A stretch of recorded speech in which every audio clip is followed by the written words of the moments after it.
Hello and welcome to Tom's Dream Shop Works. Today I'm making a paracord keychain with a little twist. I'm using 3 colors instead of 2. Start off by melting 2 pieces together for my secondary colors, in this case a red and a gray.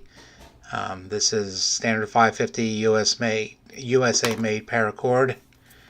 Just melt the ends together, push them together and kind of roll them without burning your fingers. I kept a little pail of water next to me to dunk my fingers into as they got warm. So I have the center of that piece. Now I'm taking the center of the primary color, which in this case is black, finding center of that. Everything works off of the center here.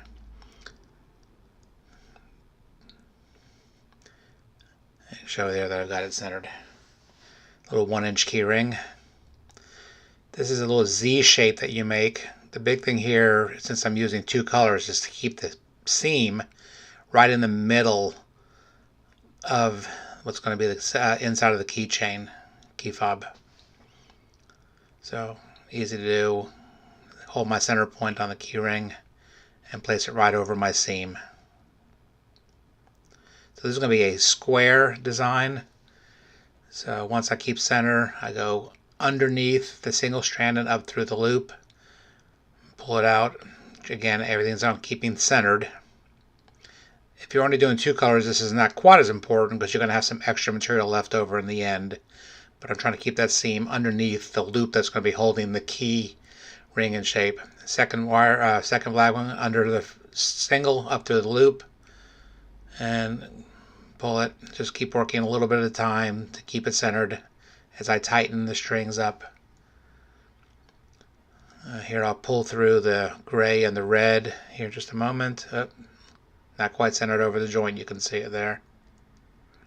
There we go. Start pulling things snug. Not too tight. Still want to have some room to move around. The first 2 sets of knots are really the hardest.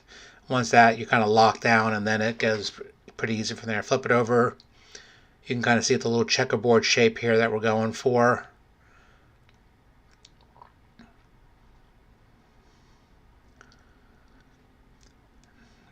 This first knot is not too tight. The second one I'll tighten down a little further, again checking to make sure the seam is covered by the primary black color. Create my loop. Everything folds over. The last one goes over and then through the original loop, the first loop that you created, and that's what locks that row in place. Start pulling them back towards tight to each other a little bit at a time on each one as you get closer and closer to a tight knot. There's a lot of other great videos on there that really show this in much better detail. What I had not seen was doing the multicolor. I'd only seen 2 color ones being done, so this with the 3 colors.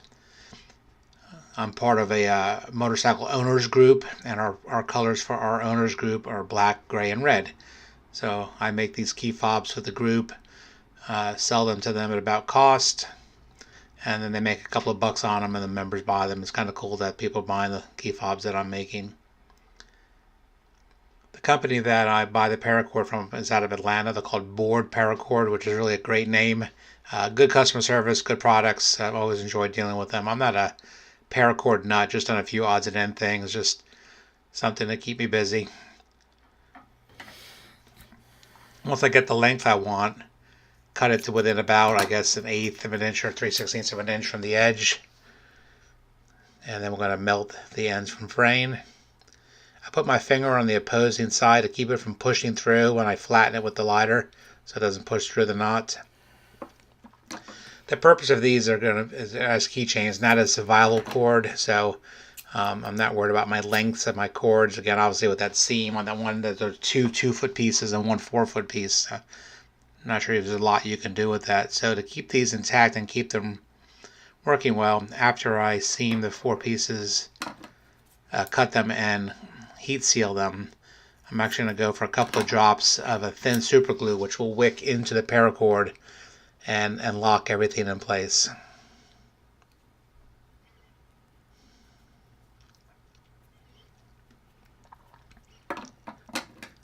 I'm making, I think, about 30 of them in this bunch.